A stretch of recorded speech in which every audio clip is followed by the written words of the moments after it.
directeur. Je dis, quoi? Directeur général. Je dis, I like it. j'ai dit, je me voyais pas être directeur général en fait. Au début, je te cache pas que j'ai eu un peu le syndrome d'imposteur. Je me suis dit, mais pourquoi il me met à ce poste-là? C'est la première fois que je raconte tout ça.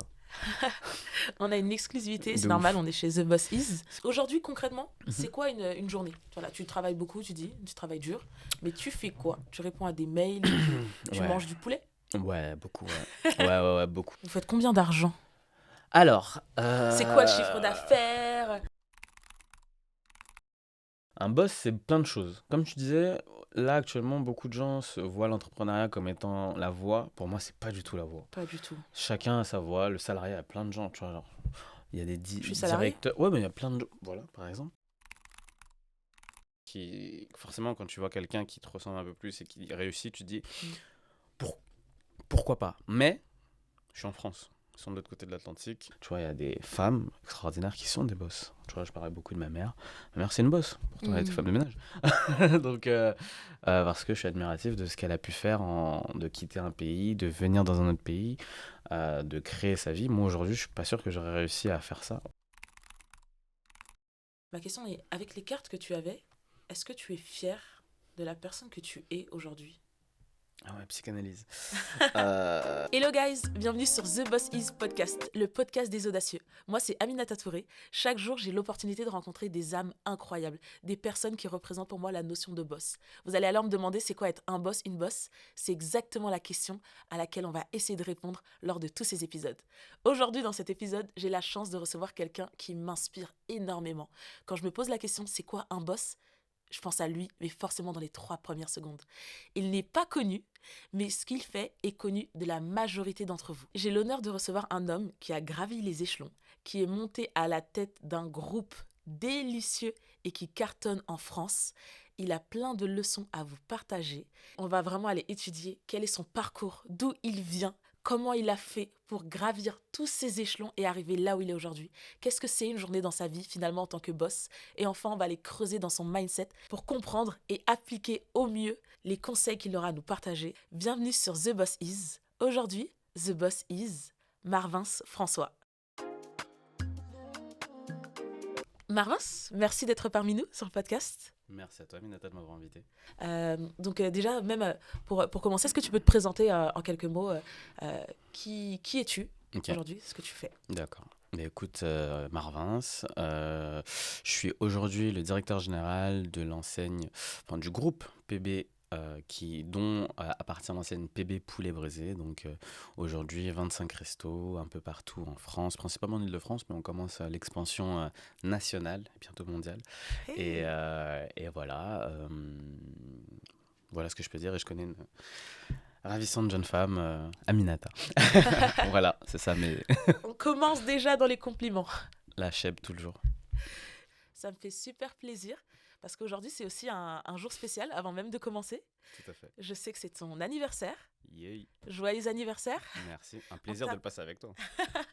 On t'a prévu un petit quelque chose. Oh, Je pensais qu'on avait peut-être oublié, mais pas du elle est relou. Attends, il me faut mon petit briquet. Tu l'as pas vu depuis tout à l'heure? Si, bah, je me suis dit peut-être que c'est mieux à fumer. Le Alors stress. Le stress du podcast. Avant de commencer, adorable. au lieu de souffler tes bougies, je pense que c'est tes premières de la journée. On est dimanche matin. Deuxième. Non, j'ai soufflé à minuit. T'as soufflé à minuit? Ok, je suis en retard, mais c'est pas grave. C'est pas grave, C'est c'est pas un grave. plaisir. Je J'ai vais 24 heures. les allumer Pourquoi t'es adorable comme ça? parce que I have to. Je vais t'inviter à souffler T'es trop et on gentil. mangera qu'à la fin En parce temps que deux. les bruits de bouche, je sais pas s'ils vont apprécier. Joyeux anniversaire! Tu vois, c'était le petit moment introduction. T'es gentil. Mais sérieusement, joyeux anniversaire à toi. Merci. Ça te fait quel âge? Tu dis commences ça directement dans les sujets qui fâchent. Tu vois, on était dans une bonne dynamique. Non, je viens d'avoir 34 ans. 34 ans. Joyeux anniversaire, Marvin. Merci. Merci. Je savais pas du tout ton âge. Ouais, je sais, je suis beaucoup plus jeune, tant mieux, Ouais. merci la génétique. Mais non, j'ai Ouais, tu 34 fais ans. vraiment beaucoup plus jeune. Après, avec toute Le corps est l'expérience vieux, que t'as, Mais- je me doutais quand même que tu avais dépassé forcément la trentaine. Mais avec ton expérience, on va rentrer un petit peu dans le cœur du sujet. Dans la première partie là, du podcast, on va parler de tout ton parcours. Ouais, bien sûr. D'où tu viens. C'est ma première question. D'où tu viens, Marvins? Où t'as grandi? Quelles études t'as fait? T'as le bac? Ouais, Ouais. C'était l'objectif de ma vie pendant longtemps, d'avoir le bac. Je l'ai eu, merci ma mère. Non, d'où je viens, Marvin, 34 ans. J'ai grandi dans Paris depuis toujours. Je suis né à Paris, j'ai grandi à Paris dans le 19e arrondissement, Stalingrad représente. J'étais au collège normal. Et ensuite, je suis parti au lycée sur Paris, dans le 2 ou 3e arrondissement. J'ai un petit trou de mémoire à Simone Veil, représente aussi. Et après, je suis parti à la fac. Première fac, Sorbonne, Nouvelle, éclaté, j'ai pas du tout aimé. J'étais en LEA, donc je pensais, parce que j'avais un peu de facilité avec les langues, donc je me suis dit c'est génial pour moi, mais yeah, I do, but you know, sometimes it's not. Et non, du coup, ça m'a pas du tout plu. Les cours de traduction, etc., c'était pas du tout mon dada. Et après, je suis parti à la fac de Créteil faire AEI, donc Administration Échanges Internationaux. Là, ça m'a beaucoup plus plu.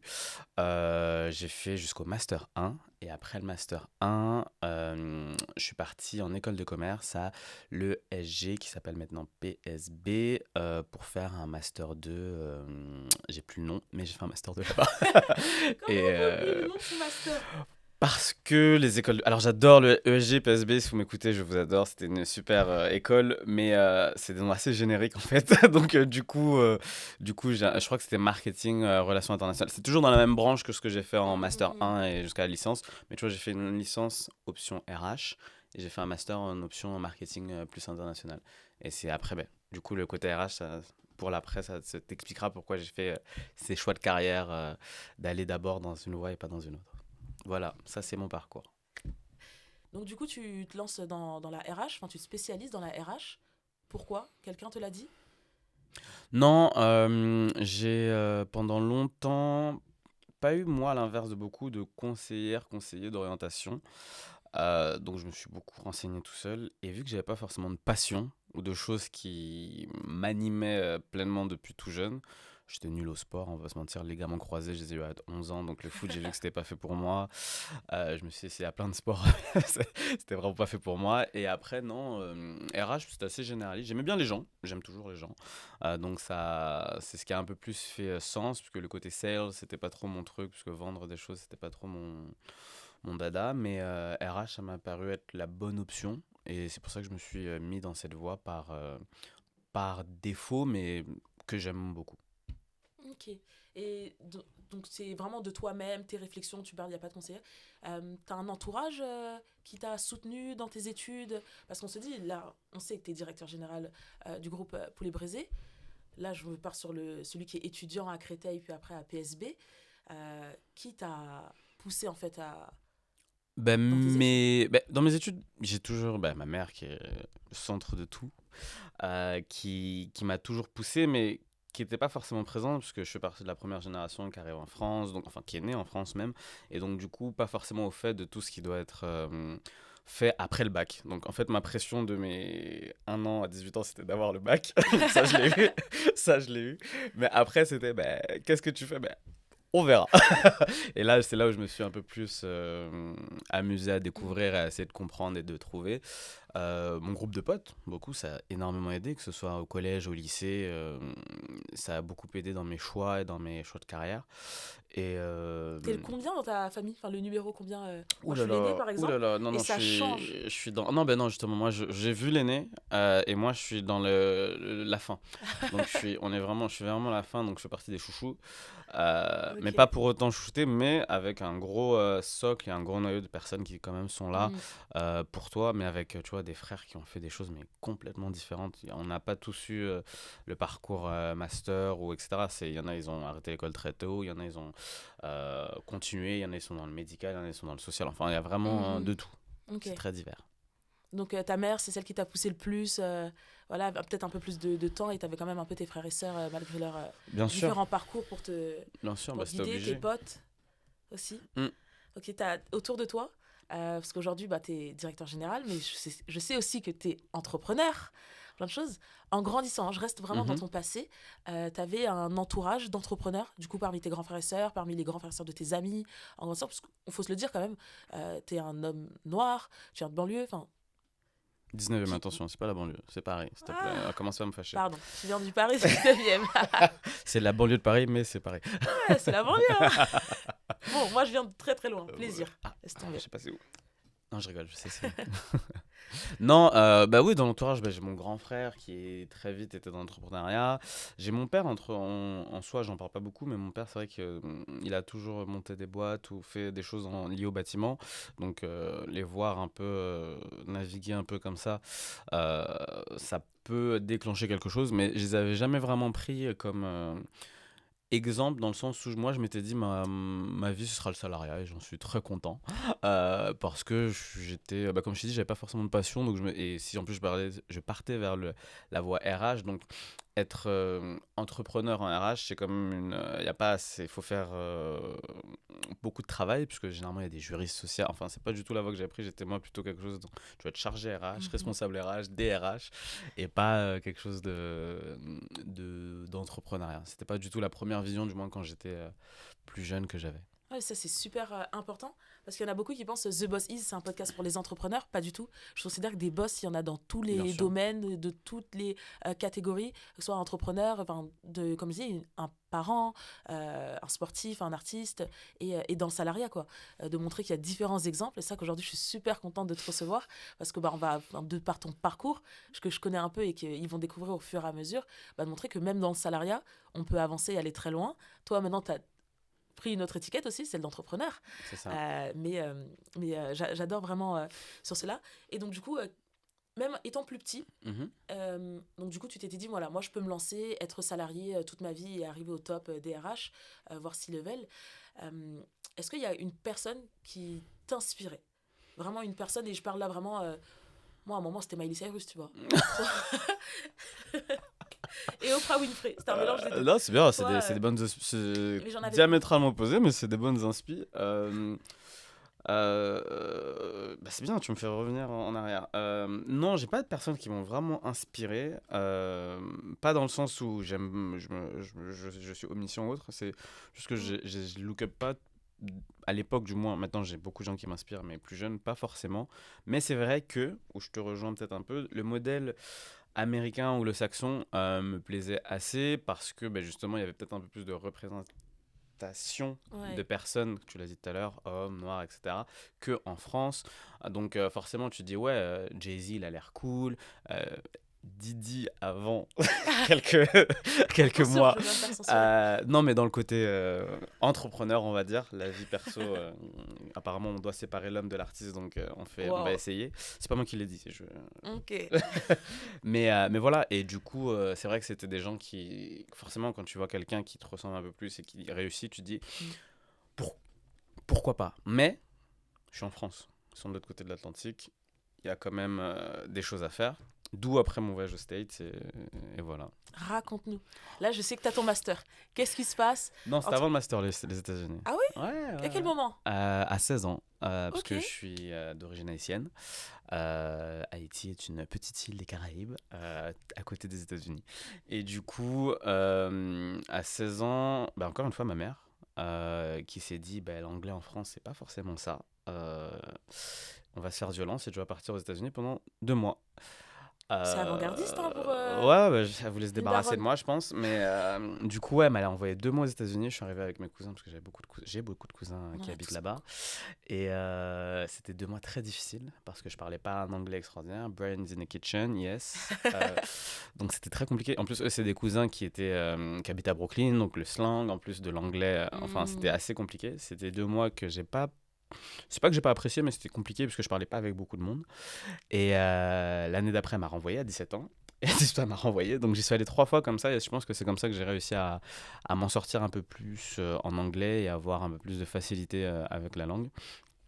Et ça m'a énormément servi après dans mon parcours, puisque après en master, justement, lors de mon stage, j'ai eu la chance de pouvoir partir au UK, en Angleterre, à Londres, parce que justement, je parle anglais. Donc, comme quoi, je pense que si j'avais pas eu cette opportunité de ma mère de m'envoyer aux États-Unis pour apprendre à parler anglais, j'aurais peut-être fait mon stage en France et ça aurait pas déclenché après toute la suite des événements qui est arrivé. C'est vraiment avant-gardiste pour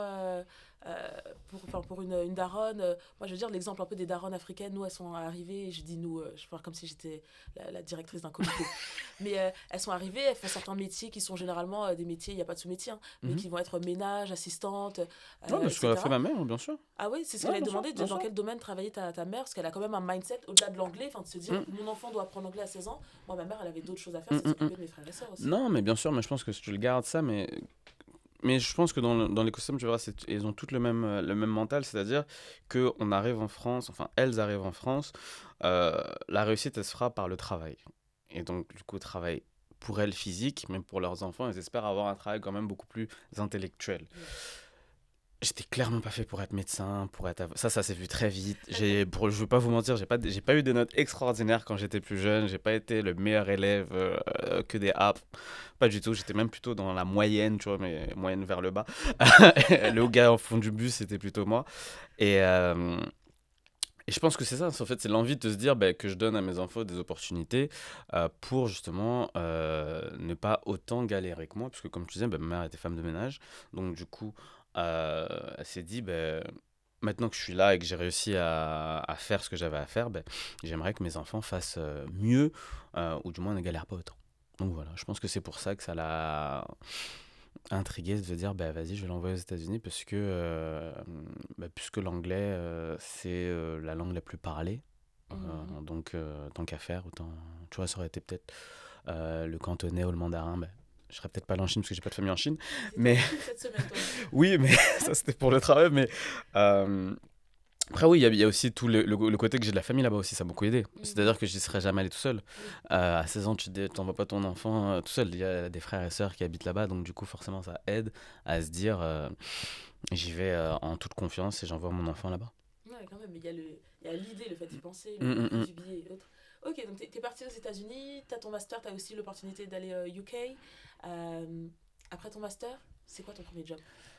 Mon premier Avant de job, rentrer chez Poulet Braisé, je veux savoir qu'est-ce qui s'est ouais, passé. non, mais dans ma vie, je pense que les astres ont beaucoup été alignés. J'ai eu beaucoup de chance Ok, parce que mon premier travail, alors quand j'étais étudiant, je travaillais dans une enseigne de vêtements qui s'appelait Abercrombie Fitch. Donc au début, je pliais des vêtements. Au début, je faisais des vêtements très tôt le matin, à 6 heures, Team Impact 1. Après, je suis passé la journée et j'ai fait ça en tant qu'étudiant pendant longtemps. Et après mon Master 1, j'ai eu l'opportunité d'aller dans les bureaux et de faire tout ce qui est recrutement et HR. Donc là, c'était super intéressant parce que du coup, je voyais un peu plus le côté corporate de la chose, surtout d'une mhm, grosse boîte. Du moins à l'époque, ça l'était, avec un flagship sur les champs, enfin tout, et que des gens qui ont le même âge, etc. Donc c'était génial. Donc j'ai eu la chance de travailler dans ça. J'ai rencontré dans ce travail-là une jeune fille très gentille et adorable qui s'appelait Aurélie et un autre avec elle, on avait gardé contact mais rapidement. Je quittais donc Master 1, je pars en Angleterre pour bosser. Je fais à peu près 9 mois, 1 an là-bas. Je reviens à Paris, je recherche un travail et je postule pour une boîte qui s'appelle Arletty. Pour faire, c'est des ventes privées de vêtements de marques de luxe pour les clients et pour aussi le staff des différentes marques. Et je postule pour être vendeur de nulle part, tu vois. après ton master, tu dis, Non, moi je vais être Master vendeur. 1, donc du coup, je vais faire le Master 2, parce que tu sais, PSB, vous êtes gentil, mais ça coûte cher. J'étais pas en alternance, j'étais en initial. Ah, Donc du coup, faut payer. Et je voulais pas, tu vois, appeler mes parents pour leur demander. Donc je m'étais dit, tu vois, j'étais un peu plus vieux quand même, donc je me suis dit, je peux le faire tout seul. J'avais mis de côté un peu et je voulais pouvoir financer mes études par la suite. Je voulais pas me mettre la pression d'avoir une alternance, ou du moins de trouver une alternance, parce qu'à l'époque, c'était quand même. J'ai eu plusieurs potes galérer à trouver des alternances, donc je suis dû le faire l'école de co en initial. mhm. Et ouais, non, je voulais être à côté, travailler, tu vois. Donc, j'ai postulé à ce poste. Et je sais pas, peut-être 1 ou 2 semaines après, cette fameuse Aurélie m'appelle en me disant: Putain, Marvin, je postule chez Arletty. Je dis: Oui, comment tu sais? Et elle me dit: bah, c'est moi la responsable RH. Je cherche un mi-temps en RH, vu qu'on avait déjà bossé en RH chez Abercrombie. Est-ce que ça t'intéresse? Je dis: Bah, clairement, c'est mieux que de plier des vêtements. No offense, j'aime beaucoup plier les vêtements, mais chez moi. Euh, et, euh, et voilà, et après, je suis rentré là en assistant RH mi-temps. Mon alternance, enfin, mon master s'est terminé. Ils m'ont proposé de rester en CDI. Ok. Et après, au fur et à mesure, je suis resté 4 ans dans cette entreprise. Très sympa, très physique. mais j'avais des boss, comment dire, inspirants. Ok. Inspirants. Je pensais que t'allais lâcher une...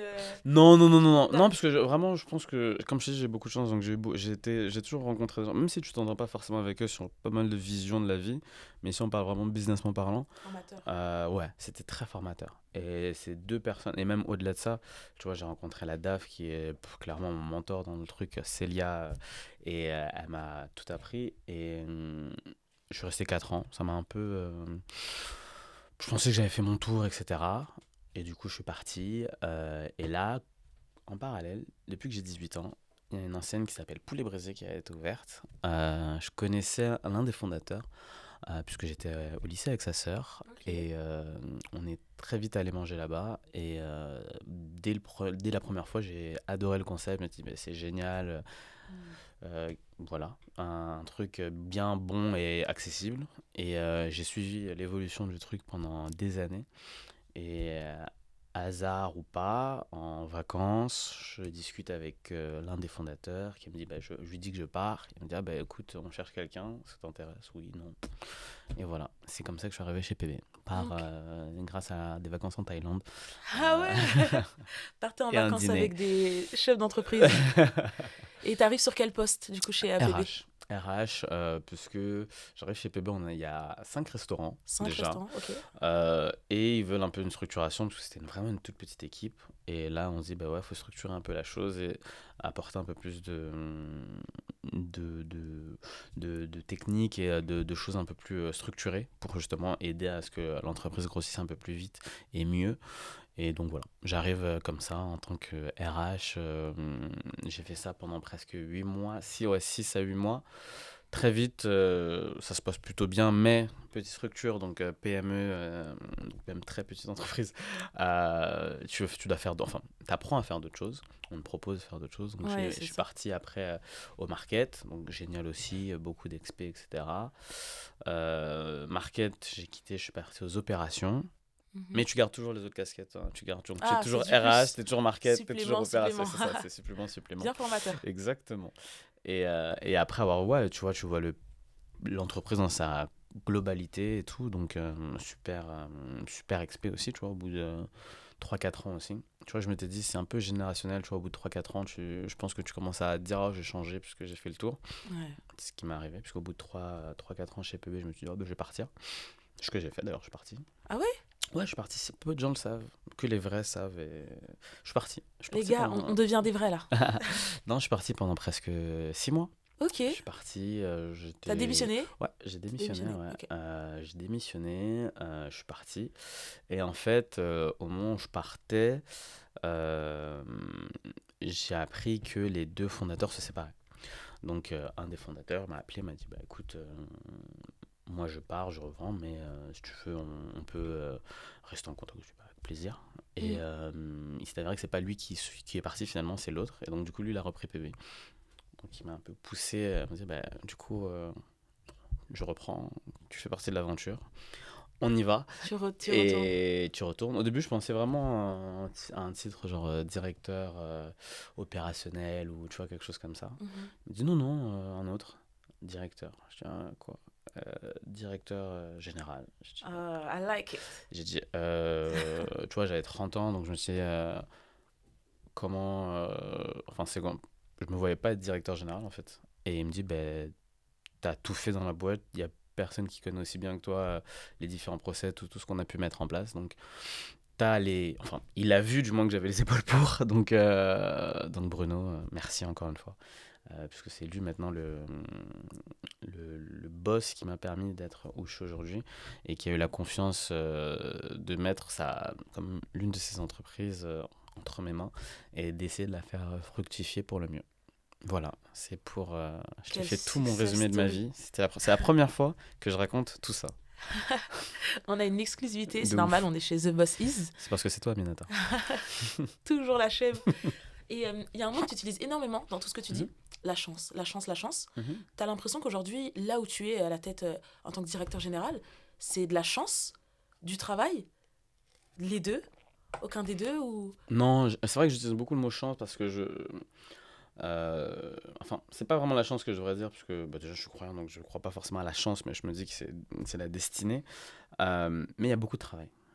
Tous mes amis le savent, ils pourront te dire, depuis que je suis très jeune, je travaille énormément. Tu vois, des fois, je me souviens d'une anecdote, j'étais à Tokyo, il était genre très tard le soir ou très tôt le matin en fonction, et je devais envoyer absolument des plannings pour Arletty, et personne n'avait de trucs. Ben, j'étais sur mon PC en train de travailler. Ils me disaient, mais t'es fou en fait, pourquoi tu fais ça? Genre, nous, on est au taf, on dit, ben non, en fait, ça, ils comptent sur moi et tout. En fait, j'ai toujours eu, et je pense que c'est lié justement à mes parents et à ma mère, c'est déjà des gens qui travaillent énormément, qui se lèvent à pas d'heure, qui finissent très tard, de se dire que la réussite, elle se fait aussi par le travail.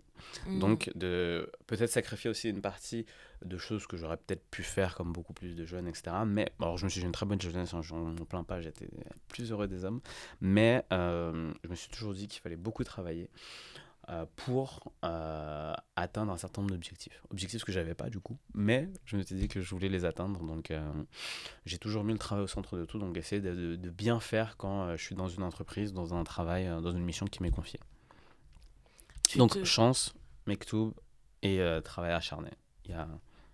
Ouais, je pense que c'est toujours un ensemble. C'est vraiment, pareil, je considère qu'il faut vraiment travailler, se donner, enfin faire les causes. Nous, on dit beaucoup, religieusement parlant, il faut faire les causes. Et ensuite, après, en effet, il y a Dieu, tout ça qui te facilite et qui te permet d'accéder à des choses. Exactement. Si ces choses sont bien et sont bonnes pour toi.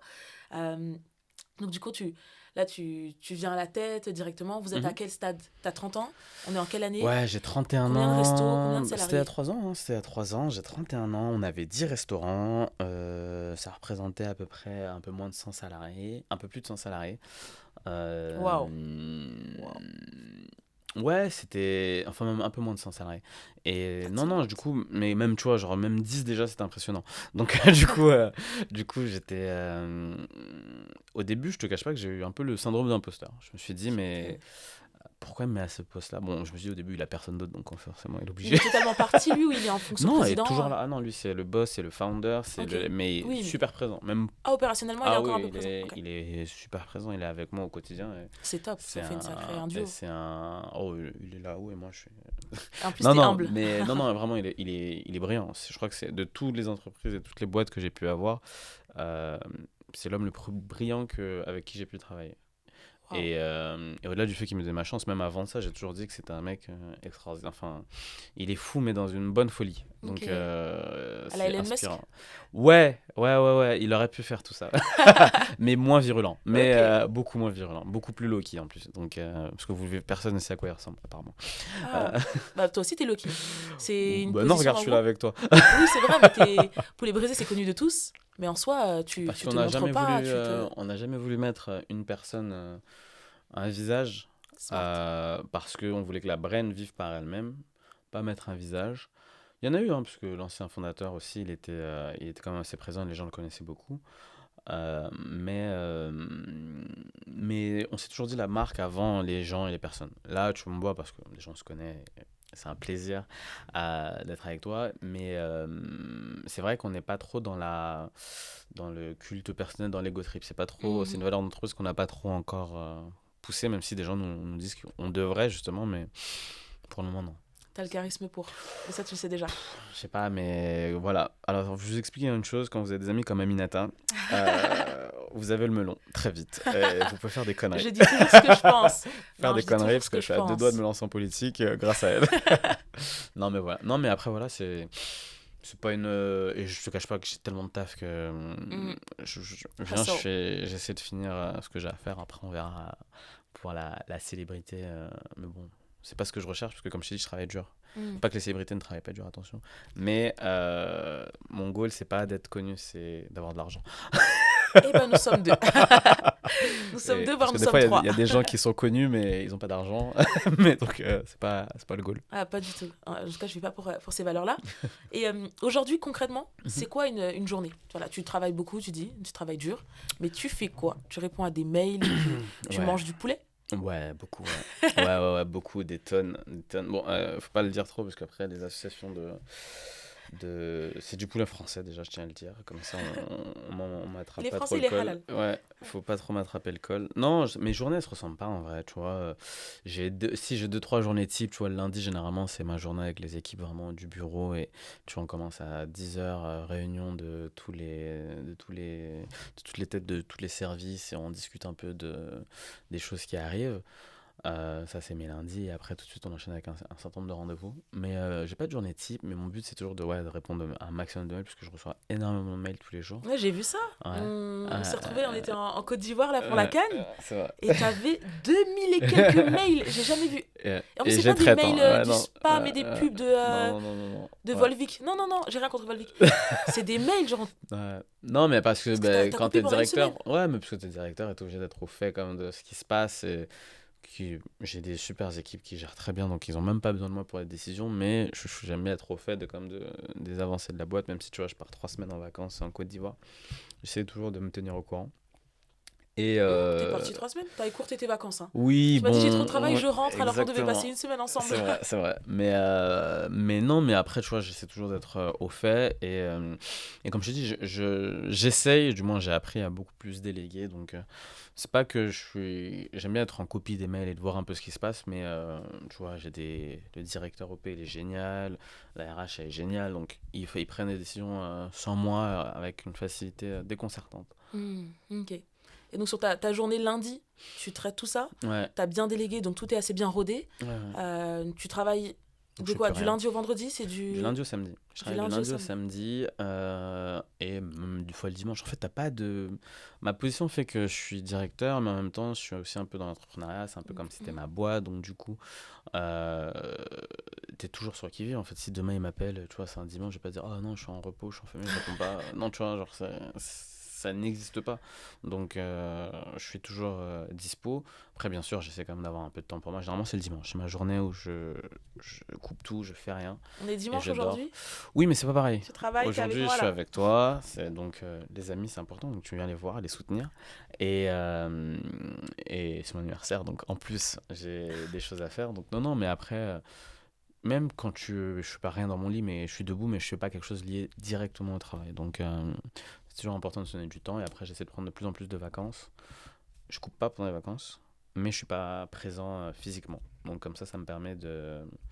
Je te jure, ça fonctionne. Pour moi, si. Ok. Tout le monde a son rythme. C'est un début. Tout le monde a. Non, mais de toute façon, j'aurais pas aimé couper parce que quand tu reviens, après, tu te manges une vague de.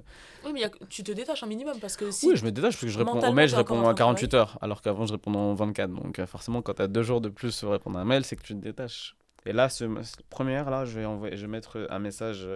Si c'est urgent, appelez. D'habitude, je mets jamais le mail de retour automatique. J'essaie toujours de répondre. Ah non, vraiment, c'est important de couper. Ouais, mais non. C'est après bon, si tu arrives à trouver ton équilibre comme ça haute, mais je te souhaite un jour de vraiment couper. Il y a une charge mentale. Bientôt. Oh non. Là, tu l'assumes aujourd'hui, mais sur le long terme. Charge mentale, arrête. Tu sais, moi, je relativise beaucoup et je dis beaucoup aux équipes, tu sais, malheureusement, je chauffe pas la face du monde, je vends que du poulet. Donc, c'est une très belle chose. Mais en même temps, tu vois, j'ai pas, il y a des gens qui, si moi j'ai une charge mentale, j'imagine pas ce que les gens qui font des vraies choses doivent subir. Donc, je me dis toujours, je vends du poulet. Même si je me mets la pression, attention, hein, je mets la pression aussi aux équipes, mais on vend du poulet in fine. Donc, ça va. Je comprends. Et parmi tout, ta rigueur, dans ton travail, etc., j'ai une question simple, tu peux répondre par oui ou par non, je te demanderai peut-être pourquoi. Pour toi, c'était obligatoire, les études, pour arriver là où tu es, ou est-ce que tu penses que c'est même obligatoire, les études, pour réussir? Dans le cas de carrière, un sportif, il va avoir répondu, peut-être non, mais... Super intéressant ce que tu dis. Je pense que les études, ça sert. Ça sert et ça te donne un avantage pour justement voir un certain nombre de choses, avoir certaines compétences, mais pas tout le temps. Tu vois, il y a plein de gens, et même dans le monde, on voit des gens qui sont bien financièrement, qui sont en forme, etc., qui n'ont pas forcément fait d'études. Je pense que la passion et... tu vois, je parlais de Bruno ou d'autres gens, c'est des gens, ils ont le bac, etc., mais pas des masters, etc., quand tu as aussi une idée et que tu te donnes aussi le travail, je pense que le travail acharné, je paye plus que tout type d'études ou tout type de formation que tu puisses avoir. Parce qu'il y a beaucoup de gens qui sont autodidactes, qui ont appris par eux-mêmes. Et on le voit maintenant même avec les nouvelles générations. Il y en a beaucoup qui... Internet, ça te permet de faire un million de choses et d'apprendre un million de choses. Moi, je suis fasciné de voir mes neveux qui ont 17 ans faire des montages vidéo. Moi, tu me donnes un iPhone, je ne sais pas utiliser CapCut. Je suis nul. Pourtant, t'as le meilleur des iPhones, là. J'ai le meilleur, parce que a... moi, c'est pour appeler. Ça, c'est... Ça, c'est pour appeler. Ouais, à la limite d'être un boomer. À ça d'avoir le lendemain, tu l'avais acheté. À ça d'être un boomer. Mais, mais ce que eux font, par exemple, les jeunes, tu vois, en apprenant d'eux-mêmes, même si c'est très critiqué par les plus vieux, moi, je trouve ça génial de se dire que les mecs, ils apprennent tout seuls. Et maintenant, c'est pour ça qu'il y a des formations qui commencent à arriver. Mais tu vois, créateur de contenu, je trouve ça me fascine. Bon, après, je suis pas forcément pour l'influence, mais création de contenu, etc., ou même d'autres choses. Je trouve ça fascinant que les gens ils aient de plus en plus de facilité à être autodidactes. Et je pense que c'est ça, en fait, parce que les études, c'est comme un format très formaté, justement, et très surtout en France. Carré. Tu sors pas trop des lignes et on t'apprend pas forcément que des choses pour t'élever. Moi, je te rejoins totalement. Sur la création de contenu, par exemple, où c'est important, je trouve, et ça me fascine les gens qui vont créer de la valeur. Finalement, après la partie influence, moi, je suis beaucoup plus pour le soft power, que ce que tu fais, la valeur que tu crées, influence les personnes, mais pas que tu essayes, en tout cas, de manipuler, même si la manipulation, c'est à la fois positif et négatif. Tout à fait. Et concernant les études, en effet, c'est très cloisonné. Moi, j'ai eu la chance d'être excellente à l'école, mais c'est parce que la manière dont je réfléchis mon cerveau allait avec le cadre, la petite box, comment ça fonctionne en France. Mais je considère que mon cerveau, on a tous des manières de penser différentes. Des fois, je dis, comment tu vois la semaine ? Tu sais, moi, je vois la semaine de lundi, mardi, je la vois comme ça. Il y en a, ils la voient... il y a plein de manières de fonctionner. Et les études, c'est très normé. Tu rentres ou tu ne rentres pas. C'est ça. Mais je pense aussi que c'est important pour en avoir fait, avoir eu la chance que mes parents ont pu m'envoyer. J'ai fait des études, mais... je trouve quand même que ça fait un bagage, une certaine base. Et si tu n'avais pas eu ton master, ou en tout cas de l'expérience, le cadre, on parle des trucs bêtes, l'orthographe, de pouvoir ta syntaxe être pertinent et tout, tu serais peut-être pas directeur de Poulet Breger. Non, mais je suis presque même sûr que si j'avais pas eu ça, je ne serais pas, puisque ça t'aide à avoir une certaine base, quand même, une structure et un bon début, un bon jump start. Après, voilà. C'est comme tout, tu vois, demain, si on a la chance d'avoir des enfants, c'est aussi dans l'éducation que je leur donne, c'est dans beaucoup de choses aussi qui vont leur permettre d'avoir un peu un cran d'avance dans la culture, tu vois, c'est tous ces éléments-là qui te font avancer, donc c'est tout ton écosystème que tu dois travailler pour justement essayer de donner l'opportunité d'avancer et de faire ce que tu veux faire. Totalement. On va rentrer là dans la partie, on parle de exactement ce que tu fais dans ton métier, les problèmes. Concrètement. J'ai que ça. Oui, ton travail, c'est de résoudre des problèmes. Tu arrives en poste, c'est quoi un peu t'as une histoire, une story time à nous partager ? Genre, un des problèmes, c'est quoi un des premiers problèmes que tu as rencontré ou un des plus gros défis directement quand tu arrives à la tête d'un groupe ? Ou à un moment, tu t'es dit, oulala, je crois que celui-là, je vais pas pouvoir le résoudre. Bien sûr que tu l'as résolu. En vrai, pour de vrai, j'ai pas eu de gros problèmes quand je suis arrivé. L'avantage, c'est que j'ai fait 4 ans auparavant dans le groupe. Donc, je connais tout le monde. Tu vois, ma légitimité, elle n'a pas été questionnée. Du moins, on ne me l'a jamais dit en face. Mais elle n'a jamais été questionnée parce que, comme je t'ai dit, j'ai eu toutes ces casquettes et les gens m'ont vu travailler aussi. Donc, je pense que ça n'a pas choqué grand monde. Et au contraire, j'ai plutôt eu des félicitations qu'autre chose sur le fait que ce soit moi qui arrive à ce poste. Donc ça, j'ai pas eu de gros sujets par rapport à ça. Après, mes problèmes, c'est des problèmes un peu, je dirais, du limite quotidien. C'est d'être en direct avec notre abattoir de poulet, puisqu'on s'appelle Poulet Braisé, donc t'imagines bien que je ne peux pas ne pas avoir de poulet. Non, mais une difficulté que j'ai eue récemment, c'est quoi ? C'est tout ce qui se passe dans le monde. C'est Covid, par exemple, tu vois, quand notre président il annonce que les restaurants vont fermer le lendemain et on ne sait pas quand est-ce que ça rouvre, mais qu'on peut quand même faire de la vente à emporter, de la livraison, c'est tout de suite se dire qu'est-ce qu'on fait ? Alors, je n'étais pas directeur à cette époque-là, j'étais avec encore toute la structure, mais j'étais déjà quand même présent. C'est la sortie de Covid, puisque là, du coup, j'étais directeur en sortie de Covid. Tu vois, la grippe aviaire, par exemple. Ça, c'est la petite épée qui plane au-dessus de nous tout le temps. Elle est toujours présente. Ça, c'est une musique. Ça, c'est côté ivoirien. Mais à deux doigts de trembler. Non, il y a plein de choses, tu vois, l'inflation qu'on vit actuellement, toutes ces choses-là, c'est des problèmes au quotidien que tu règles pas là tout de suite à l'instant T, c'est sur le long terme, c'est du travail, c'est beaucoup de discussions, l'ouverture des restos aussi, parce que tu vois, on est passé de 10 à 25 restaurants, donc c'est tout de suite, faut s'entourer bien avec les bonnes personnes, des fois tu as les bons numéros, des fois tu n'as pas les bons numéros, pour diverses raisons. C'est tout ça les problèmes en fait au quotidien, c'est t'assurer que la boîte tourne du mieux possible et de répondre de répondre à tous les problèmes et à tous les sujets que peut avoir une boîte de restauration, donc les prix, les personnes qui viennent manger, parce que ça aussi c'est important, parce que c'est le nerf de la guerre, c'est que les gens aiment toujours ta nourriture et viennent manger, c'est de toujours pas donner le secret de la sauce verte, c'est tous ces trucs-là La qui font... fameuse c'est tous ces trucs-là qui sont mes problèmes, donc je dirais... Storytime, non, j'ai toujours des problèmes, j'ai que ça. Donc, une fois, un jour, j'ai fait une matinée sans poulet dans presque tout le groupe. Mais heureusement qu'on n'a pas que du demi-poulet, on a d'autres choses. Donc, j'ai des managers géniaux qui ont fait le travail de pouvoir vendre autre chose. Mais c'est parce qu'on s'était fait planter et que voilà. Donc, mais tu vois, c'est des trucs. Sur le moment, t'as un gros coup de rush, un gros coup d'adrénaline. Tu te dis, putain, mais.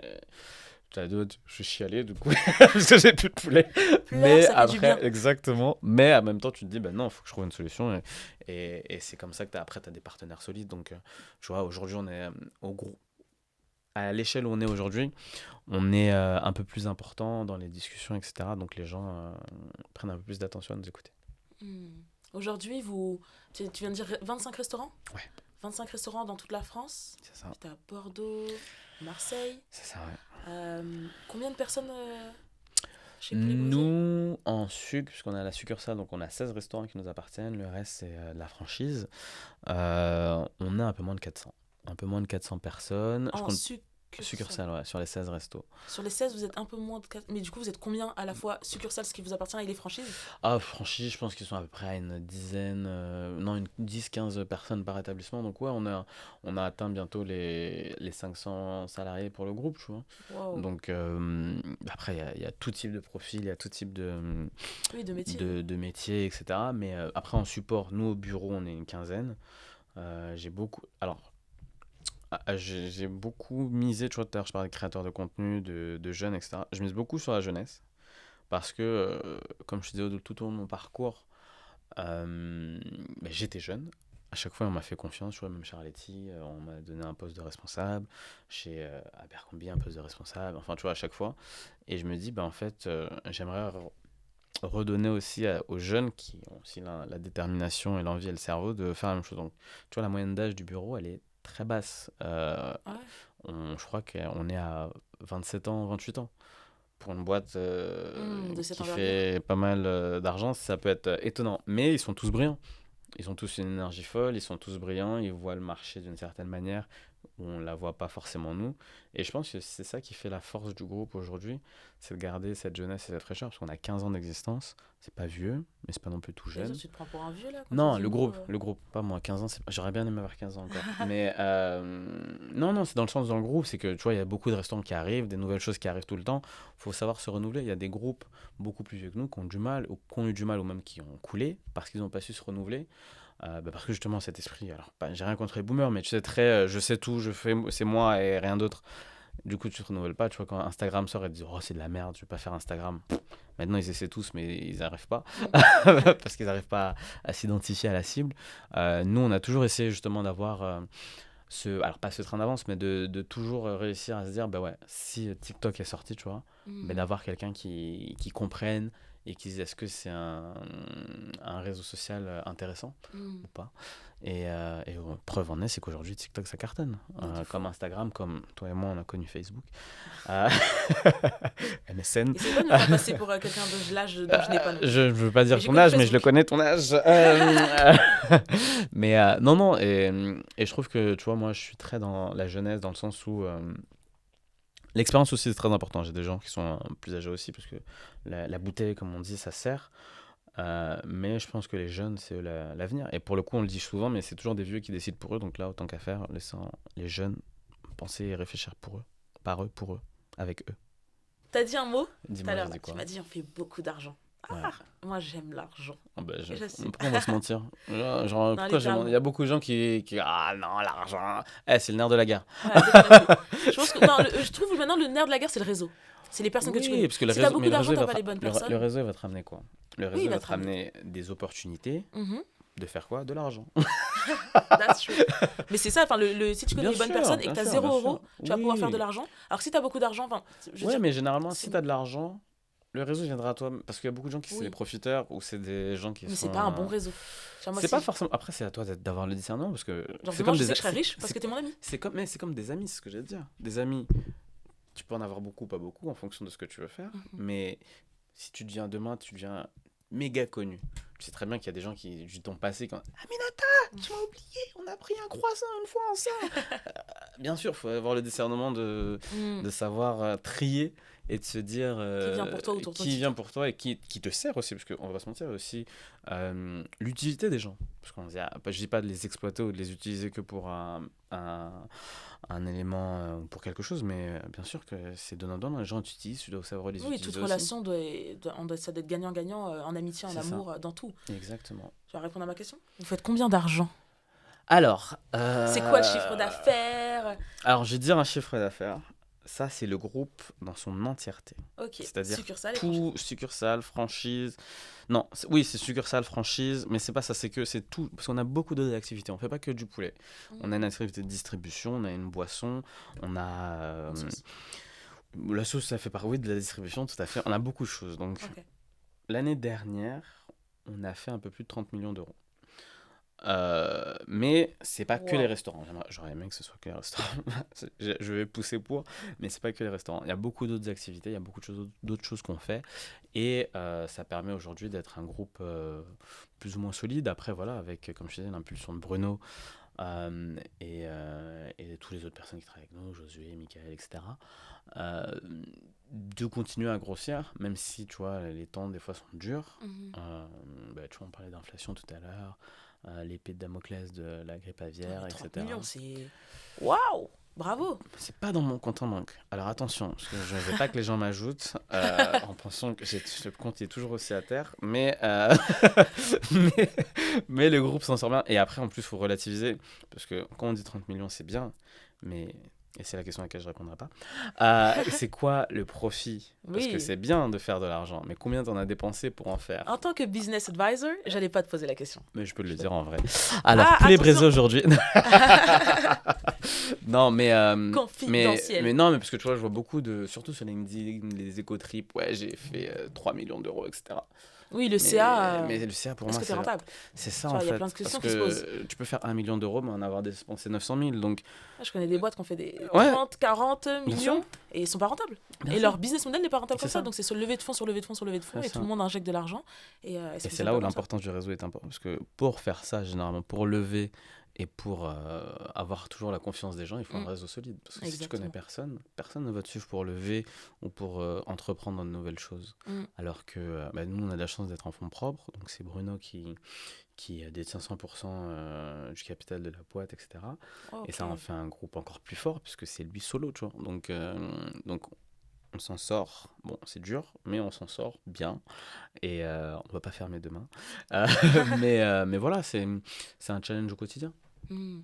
Et moi, ce que je retiens, hein, si tout le monde a bien écouté le podcast, c'est la veste de Bruno qu'on ne connaît pas. On ne sait pas à quoi il ressemble, qu'il faut aller attraper si on fait des millions dans notre compte. Oui, mais tu verras, il est très gentil. C'est un homme très, très humble. Ok, trop trop bien. Et Bruno, mais toi, Marvin, c'est quoi qui te drive au quotidien et cette chose qui te drive et à la fois, genre, quand tu es dans un down, c'est quoi qui t'amène à te relever? Je suis jamais dans le down déjà. Ok. Parce que je touche du bois, ça m'est jamais arrivé.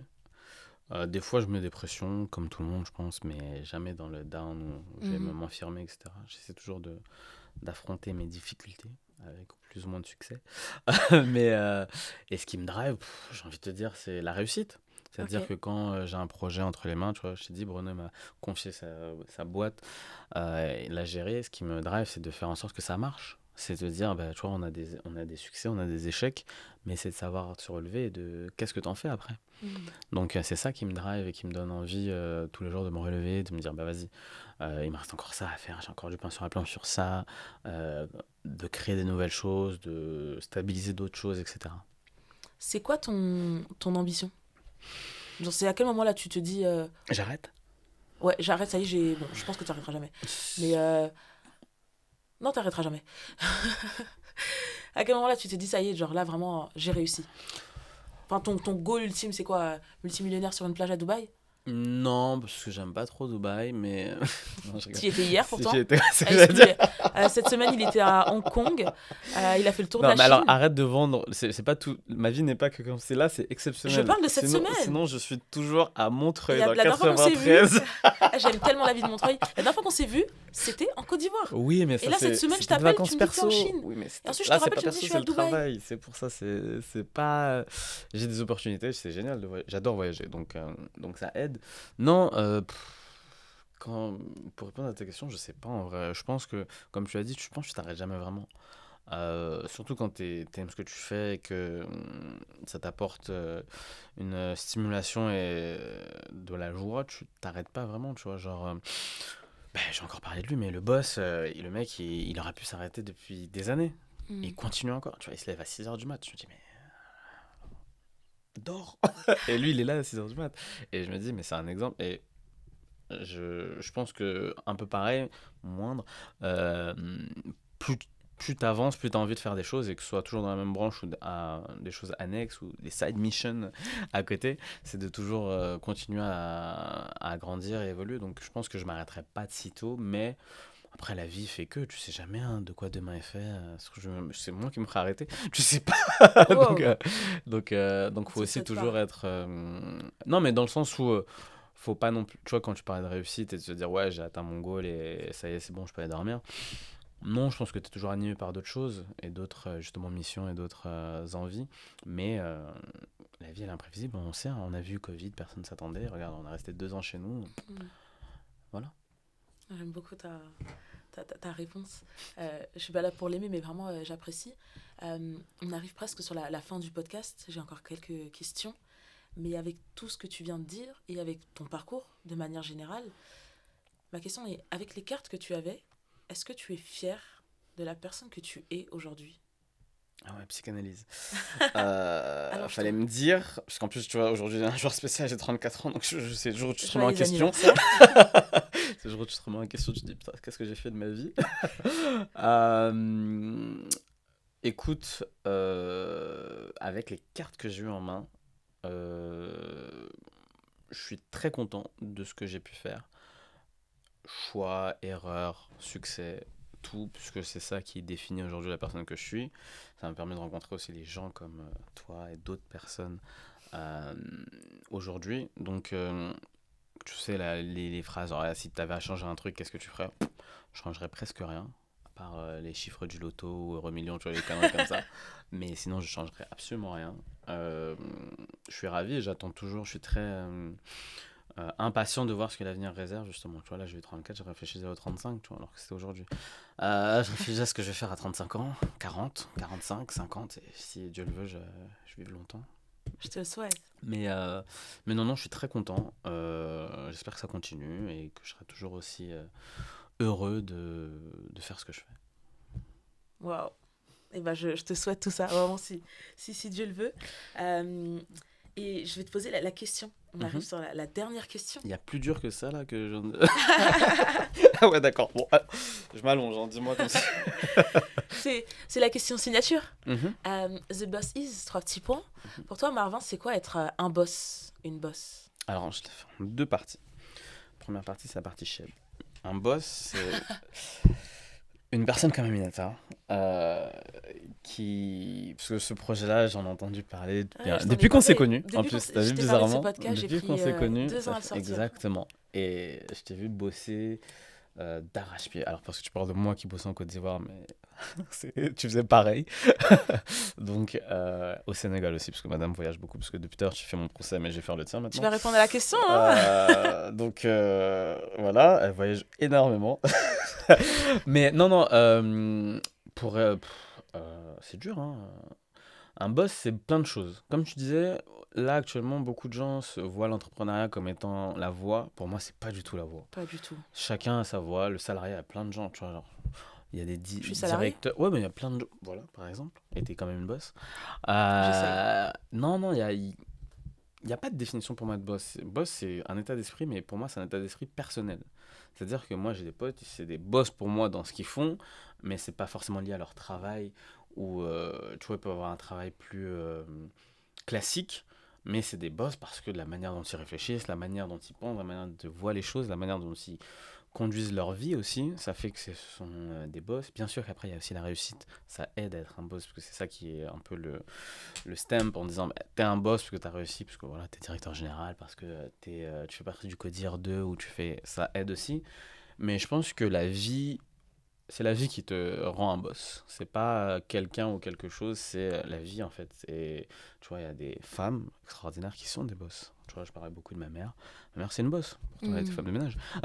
Donc, parce que je suis admiratif de ce qu'elle a pu faire, de quitter un pays, de venir dans un autre pays, de créer sa vie. Moi, aujourd'hui, je suis pas sûr que j'aurais réussi à faire ça à 34 ans, quitter la France, aller dans un autre pays et de reconstruire tout de zéro. Donc, there's level. Tu vois, parce qu'on vu qu'on ferait que du franglais depuis tout à l'heure, donc je continue. Le podcast s'appelle The Boss Is. On a le droit. So there's level to that shit. So you gotta know. Definitely. Non, mais voilà, c'est ça pour moi la définition. Enfin, la définition. L'approche qu'on peut avoir sur le terme boss. Quelle belle définition. J'adore. Tu m'inspires. Et tu m'inspires, c'est pour ça que je t'ai invitée. C'était vraiment la raison, comme je dis, quand j'ai pensé à faire mon podcast, quand je t'ai rencontré, directement, on m'a présenté à toi pour me dire merci Alpha. Il te faudra. Merci Alpha. Alpha Nuri, prochain invité dans des épisodes, je pense. Parce que... Il est prévu. Si vous avez 4 heures à attendre, il a beaucoup de choses à dire. Mais quand je me suis dit, allez, je vais lancer mon podcast, il te fallait forcément dans les invités. Genre, t'es une des premières personnes à laquelle j'ai pensé. Vraiment, Marvin, tu m'inspires. Et surtout parce que t'es humble. T'es derrière pour tout ce que tu fais. L'énergie que tu dégages. Là, j'étais à la soirée il y a 2 semaines. J'ai eu l'honneur d'être invitée à la soirée que tu as organisée avec Pretty Little Thing, la collaboration que vous faites. Mais incroyable, tout le travail que tu fais, les équipes, comment ils étaient coordonnés, toutes les équipes, chacun avait son métier, le maîtrisait. On voit de l'intrapreneuriat partout autour de toi et vous faites un travail incroyable. C'est gentil. Vraiment bravo. Merci. Bravo. Merci beaucoup. The boss is Marvin. François. Marvin, merci beaucoup d'avoir été parmi nous. Merci Aminata de m'avoir invité. Et j'espère qu'on va pouvoir suivre tes aventures. Toi, tu les suis de près. Oui, je partage ton LinkedIn, c'est ça ? Il n'y a que ça, parce qu'Instagram, c'est mort. Ouais, je sais. Je n'ajoute personne. Donc, non, oui, LinkedIn, avec plaisir. Je fais un post tous les 6 mois, donc s'ils veulent voir, avec grand plaisir. C'est génial. Merci beaucoup, Marvin. Merci Aminata. Merci les gars.